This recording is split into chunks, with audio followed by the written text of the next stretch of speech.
सबसे पहले मेरा आप सभी को प्यार भरा प्रणाम। मैं मधु जोशी स्वागत करती हूँ आपका अपने YouTube चैनल मधु गढ़वाली 121 पे। दोस्तों, आज मैं आपको अश्विन मास की इंदिरा एकादशी कथा सुनाऊंगी। आप भी मेरे साथ इंदिरा एकादशी का श्रवण करें।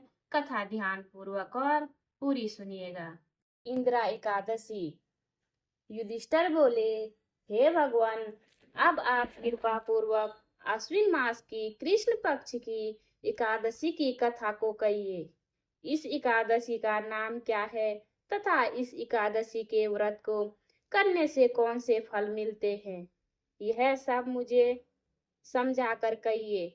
इस पर भगवान श्री कृष्ण बोले, हे राजन, आश्विन मास के कृष्ण पक्ष की एकादशी का नाम इंदिरा एकादशी है। इस एकादशी का व्रत करने से समस्त पाप नष्ट होते हैं। इस व्रत को करने से नरक में गए हुए पितरों का उद्धार हो जाता है। हे राजन, इस एकादशी की कथा सुनने मात्र से ही वाजपेयी यज्ञ का फल मिलता है। इंदिरा एकादशी की कथा। प्राचीन सतयुग में महिष्मति नाम की नगरी में इंद्रसेन नाम का एक प्रतापी राजा रहता था।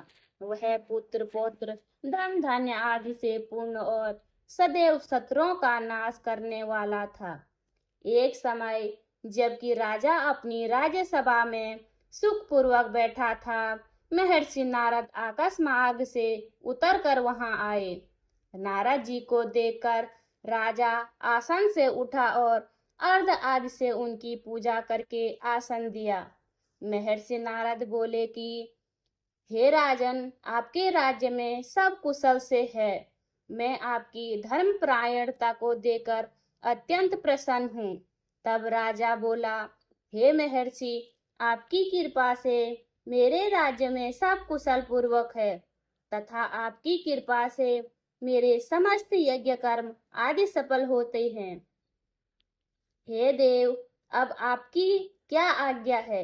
इस पर नारद जी बोले, हे राजन, मुझे एक महान आश्चर्य हो रहा है।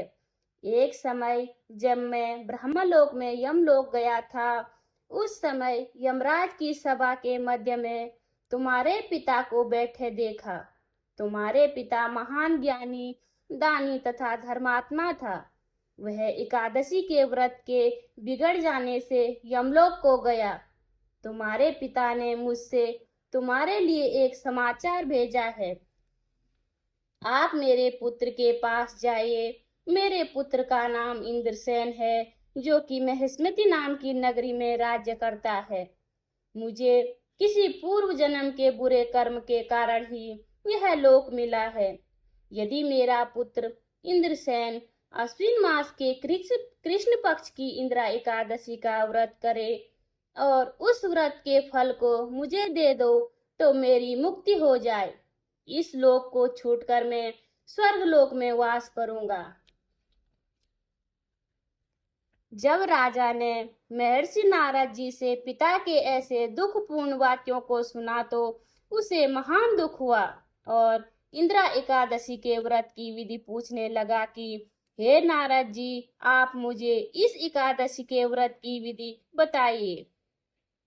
इस पर नारद जी बोले कि हे राजन, अश्विन मास की कृष्ण पक्ष की दशमी के दिन प्रातः काल श्रद्धा सहित स्नान करना चाहिए।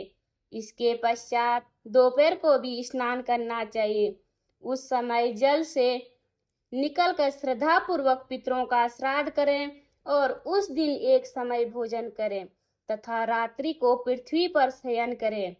इसके दूसरे दिन अर्थात एकादशी के दिन प्रातः काल दातुन करें और स्नान करें।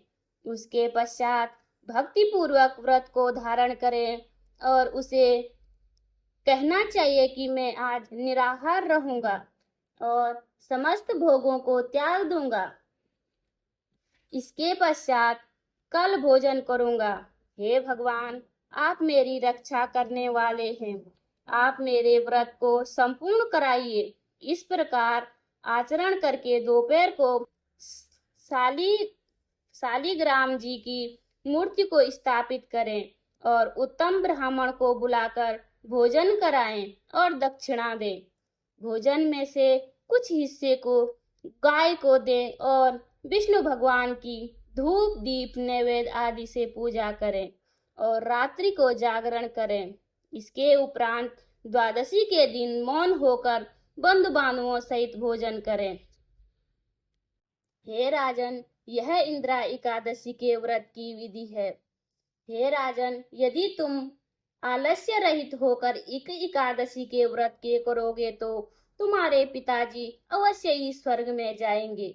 महर्षि नारद राजा को यह उपदेश देकर अंतर्ध्यान हो गए।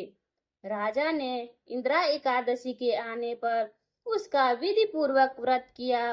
बंधु बांधव सहित इस व्रत के करने से आकाश में पुष्पों की वर्षा हुई और राजा का पिता यमलोक से रथ पर चढ़कर स्वर्ग को गया। राजा इंद्रसेन भी इस एकादशी के प्रभाव से इस लोक में सुख भोग कर अंत में स्वर्ग लोक को गया। भगवान श्री कृष्ण कहने लगे कि हे धर्मराज युधिष्ठिर, यह मैंने तुम्हारे सामने इंदिरा एकादशी का महात्म्य सुनाया है।